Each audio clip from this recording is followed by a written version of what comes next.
Anne of Green Gables. By Lucy Maud Montgomery. Chapter 13. The Delights of Anticipation. It's time Anne was in to do her sewing, said Marilla, glancing at the clock and then out into the yellow August afternoon where everything drowsed in the heat. She stayed playing with Diana more than half an hour more and I gave her leave to, and now she's perched out there on the woodpile talking to Matthew, 19 to the dozen, when she knows perfectly well she ought to be at her work. And of course he's listening to her like a perfect ninny. I never saw such an infatuated man. The more she talks and the odder the things she says, the more he's delighted evidently. Anne Shirley, you come right in here this minute, do you hear me? A series of staccato taps on the west window brought Anne flying in from the yard, eyes shining, cheeks faintly flushed with pink, unbraided hair streaming behind her in a torrent of brightness. "Oh, Marilla," she exclaimed breathlessly, "there's going to be a Sunday school picnic next week in Mr. Harmon Andrews's field, right near the Lake of Shining Waters.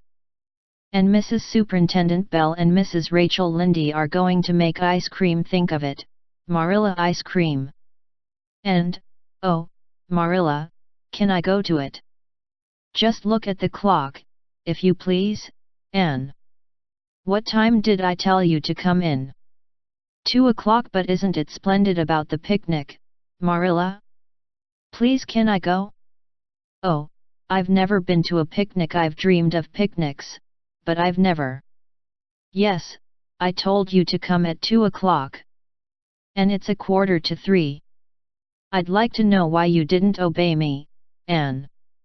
Why, I meant to, Marilla, as much as could be. But you have no idea how fascinating Idlewild is. And then, of course, I had to tell Matthew about the picnic. Matthew is such a sympathetic listener. Please, can I go? You'll have to learn to resist the fascination of Idle, whatever you call it. When I tell you to come in at a certain time, I mean that time and not half an hour later. And you needn't stop to discourse with sympathetic listeners on your way, either. As for the picnic, of course you can go. You're a Sunday school scholar, and it's not likely I'd refuse to let you go when all the other little girls are going. But, faltered Anne, Diana says that everybody must take a basket of things to eat. I can't cook, as you know, Marilla, and I don't mind going to a picnic without puffed sleeves so much, but I'd feel terribly humiliated if I had to go without a basket. It's been preying on my mind ever since Diana told me. Well, it needn't prey any longer. I'll bake you a basket. Oh, you dear good Marilla. Oh, you are so kind to me. Oh, I'm so much obliged to you. Getting through with her OHS, Anne cast herself into Marilla's arms and rapturously kissed her sallow cheek. It was the first time in her whole life that childish lips had voluntarily touched Marilla's face. Again that sudden sensation of startling sweetness thrilled her. She was secretly vastly pleased at Anne's impulsive caress, which was probably the reason why she said brusquely, There, never mind your kissing nonsense. I'd sooner see you doing strictly as you're told. As for cooking, I mean to begin giving you lessons in that some of these days. But you're so feather-brained, Anne, I've been waiting to see if you'd sober down a little and learn to be steady before I begin. You've got to keep your wits about you in cooking and not stop in the middle of things to let your thoughts rove all over creation. Now, get out your patchwork and have your square done before tea time. I do not like patchwork, said Anne dolefully, hunting out her work basket and sitting down before a little heap of red and white diamonds with a sigh. I think some kinds of sewing would be nice, but there's no scope for imagination in patchwork. It's just one little seam after another and you never seem to be getting anywhere. But of course I'd rather be Anne of Green Gables sewing patchwork than Anne of any other place with nothing to do but play. I wish time went as quick sewing patches as it does when I'm playing with Diana, though. Oh, we do have such elegant times, Marilla. I have to furnish most of the imagination, but I'm well able to do that. Diana is simply perfect in every other way. You know that little piece of land across the brook that runs up between our farm and Mr. Barry's? It belongs to Mr. William Bell, and right in the corner there is a little ring of white birch trees, the most romantic spot, Marilla. Diana and I have our playhouse there. We call it Idlewild. Isn't that a poetical name? I assure you it took me some time to think it out. I stayed awake nearly a whole night before I invented it. Then, just as I was dropping off to sleep, it came like an inspiration. Diana was enraptured when she heard it. We have got our house fixed up elegantly. You must come and see it, Marilla, won't you? We have great big stones, all covered with moss, for seats, and boards from tree to tree for shelves. And we have all our dishes on them.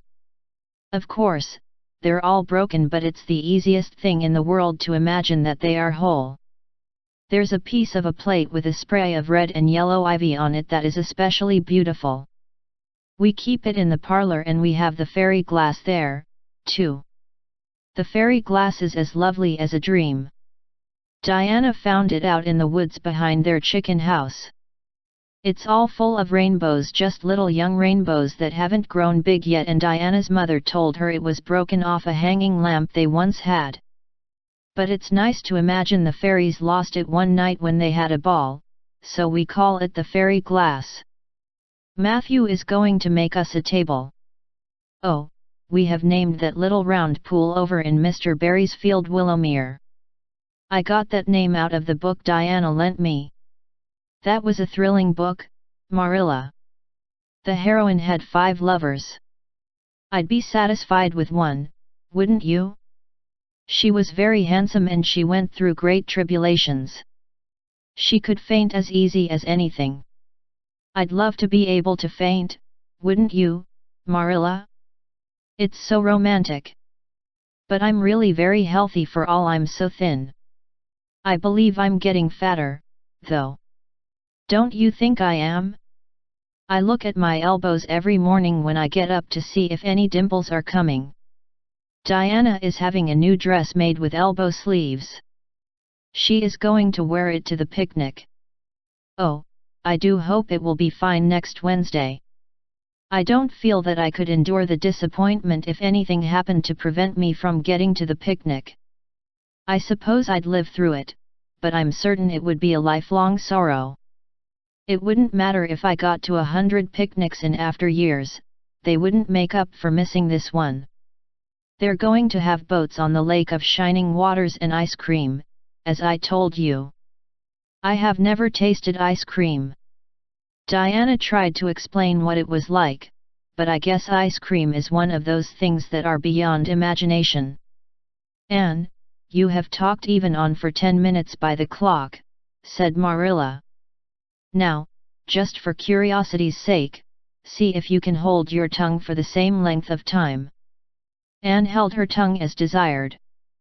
But for the rest of the week she talked picnic and thought picnic and dreamed picnic.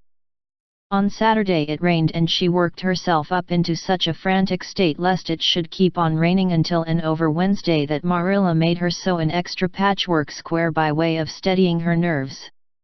On Sunday Anne confided to Marilla on the way home from church that she grew actually cold all over with excitement when the minister announced the picnic from the pulpit. Such a thrill as went up and down my back, Marilla.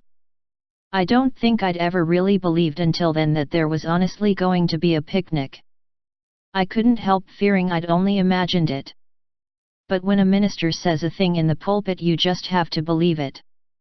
You set your heart too much on things, Anne, said Marilla, with a sigh. I'm afraid there'll be a great many disappointments in store for you through life. Oh, Marilla, looking forward to things is half the pleasure of them, exclaimed Anne. You mayn't get the things themselves, but nothing can prevent you from having the fun of looking forward to them. Mrs. Lynde says, Blessed are they who expect nothing, for they shall not be disappointed.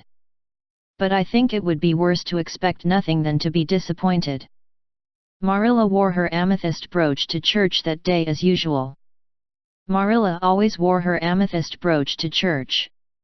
She would have thought it rather sacrilegious to leave it off, as bad as forgetting her Bible or her collection dime. That amethyst brooch was Marilla's most treasured possession. A seafaring uncle had given it to her mother, who in turn had bequeathed it to Marilla.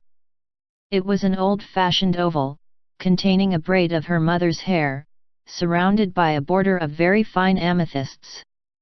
Marilla knew too little about precious stones to realize how fine the amethysts actually were, but she thought them very beautiful and was always pleasantly conscious of their violet shimmer at her throat, above her good brown satin dress, even although she could not see it. Anne had been smitten with delighted admiration when she first saw that brooch. "Oh, Marilla, it's a perfectly elegant brooch. I don't know how you can pay attention to the sermon or the prayers when you have it on." "I couldn't, I know. I think amethysts are just sweet. They are what I used to think diamonds were like. Long ago, before I had ever seen a diamond, I read about them and I tried to imagine what they would be like. I thought they would be lovely glimmering purple stones. When I saw a real diamond in a lady's ring one day, I was so disappointed I cried.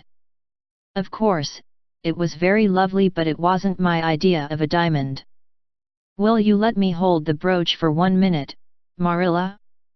Do you think amethysts can be the souls of good violets?"